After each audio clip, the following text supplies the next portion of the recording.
In nomine Patris et Filii et Spiritus Sancti. Amém. Estamos então, queridos, na quarta-feira da 11ª semana depois de Pentecostes, celebrando São Caetano. Embora eu não tenha feito a leitura do Evangelho correta, na verdade as leituras se referem a uma obra riquíssima, múltipla, que esse sacerdote fez. E numa luta muito grande contra a heresia protestante que estava assolando a igreja. Então, a grande luta dele e a obra dele é toda voltada para, sim, fazer com que a igreja fosse forte diante de todas as heresias do protestantismo que, com Lutero, vinham assaltando os povos. Hoje nós vivemos uma situação, claro, a nossa situação é incomparável. Não se compara nem com Lutero, nem com Ario, com nada. A nossa situação é incomparável. Nunca a igreja foi assaltada. Veja, ele tinha amigos que ficaram papas, cofundadores com ele de algumas ordens que ele fundou, que depois estavam lá no topo da igreja. Então, eram homens de fibra, sacerdotes lutadores que amavam a Deus, a salvação das almas e a glória da igreja, se empenhavam por ela. Hoje, nós temos o assalto por dentro da igreja, é dentro. Nossa Senhora diz do cimo, vem desde o cimo, vem desde a cabeça, não dá para dizer, porque mergulho não é a cabeça da igreja, mas está lá no lugar como se fosse, está lá no lugar como se ele fosse o cabeça da igreja. Não o é. Nem por um instante jamais o foi. Jamais o foi. Nem por um instante. Mas com tudo isso, a confusão é enorme dentro da igreja. E eu vejo aí padres e leigos, enfim, bispos até bispos, empenhados em lutar para salvar a igreja, para orientar a multidão, mas mesmo entre nós, a confusão é grande. E que se dirá do sedivacantismo, que rechaça, recusa a igreja, não só de Bergoglio, eles não dão importância, não o tem como o falso profeta de Apocalipse 13, 11. Aliás, pouquíssimos são aqueles que reconhecem Bergoglio como o falso profeta de Apocalipse 13, 11. Quantos esperam ainda um futuro Papa, restaurador da igreja? A instituição do papado foi sempre tão amada, tão querida, tão importante para a igreja, que esses fiéis, sacerdotes e leigos, não conseguem imaginar que agora não teremos mais Papa. Impossível. Então, e assim a confusão vai em toda a parte, a divisão, a confusão, em toda a parte. Ninguém mais sabe nada.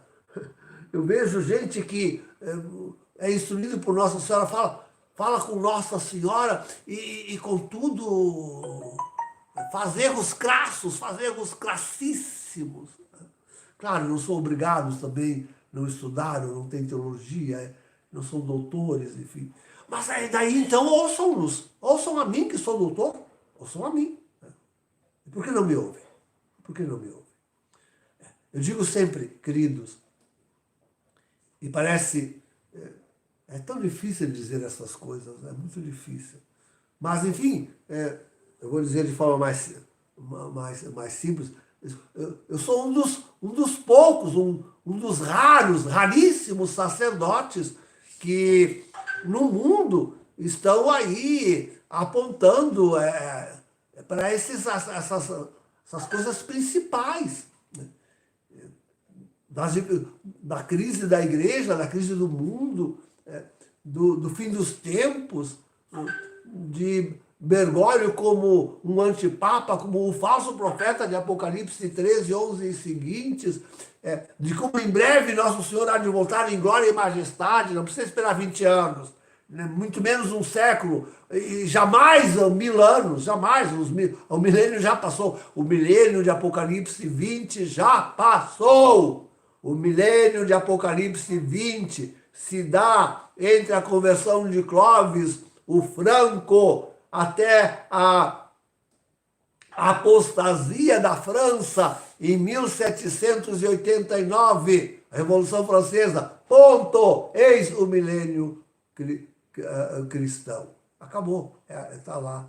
É no passado, tanta coisa é no passado, e essa gente ainda coloca e fica esperando para o futuro. Tanta coisa é no presente, e o pessoal fica esperando daqui a milênios. Não, não, não, não, é para agora, é para já. Então, sim, era preciso que o mundo me ouvisse, era preciso que o mundo me ouvisse. Que coisa! Somos tão raros aqueles que dizem a coisa como ela é, né? Que a igreja permanece aí, né? E nós devemos seguir o seu magistério infalível, até Bento XVI, até a renúncia de Bento XVI. Bento XVI foi coitadinho, uma pedra de tropeço mesmo para a igreja remanescente. Lembro aqueles que foram chamados pelo próprio Bento XVI, foram chamados de seus amigos fanáticos, né? E ele ainda ousar, né? Ainda ousar. E não faltam aqueles que agora têm visões de Bento XVI, dando mensagens lá do céu. Não deu quando estava aqui, agora que importa as mensagens. Ouçam a mim. Desimporta as mensagens de Bento XVI lá, desde lá do céu. Desimporta, ouçam a mim. Eu estou aqui bem aqui na Terra. Ouçam a mim. Essas que são importantes. Então, mas até a renúncia de Bento XVI, ali está o magistério da igreja. Claro que tem que se amar a igreja. Acho que tem gente que pensa que eu mando se afastar da igreja. O problema do unacum, né? O problema do una, esse é um gravíssimo problema. As pessoas não entendem, né? Que quem reza unacum Francisco, reza unacum com um herético, com um cismático. Ora, quem reza com cismático é herege e é cismático quanto tal. E aqui está o problema da missa unacum e daqueles que vão na missa unacum. Mas padre, não tem mais lugar nenhum, padres que celebram que não seja unacum. E daí? Eu tenho culpa disso? Tenho culpa? Eu não rezo unacum. Tenho culpa se os outros... É a situação da igreja. Vai piorar? Ainda vão celebrar o culto satânico? Vai piorar ainda. Vós que gostais de ir na missa unacum Francisco, continuai dela, porque ele vos levará a cultuar Lúcifer, um culto satânico. Então, problemas que, de fato, assolam terrivelmente a catolicidade hoje. E contudo, tudo está às portas, querido, tudo está às portas. Estão vendo as notícias, hein? A crise econômica hoje estão aí, ó, está pipocando, né? Está pipocando a crise econômica. E a nossa atenção lá da guerra da Ucrânia vai agora para o Oriente Médio aí, parece que vai ser ali que vai instalar mesmo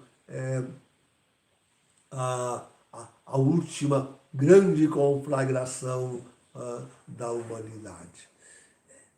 Está tudo aí, queridos, para a apresentação do anticristo. Já não deve demorar mais muito.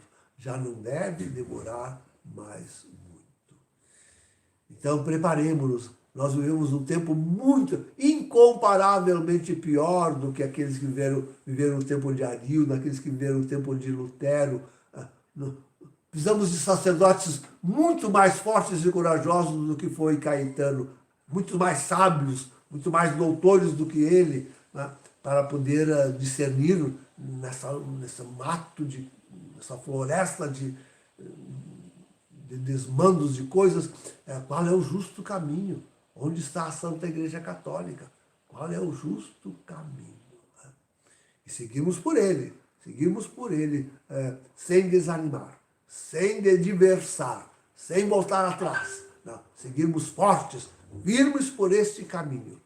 Estamos com a Santa Igreja Católica, ela persiste em nós e há de continuar até ao retorno de Jesus. Em nome do Pai, do Filho e do Espírito Santo. Amém.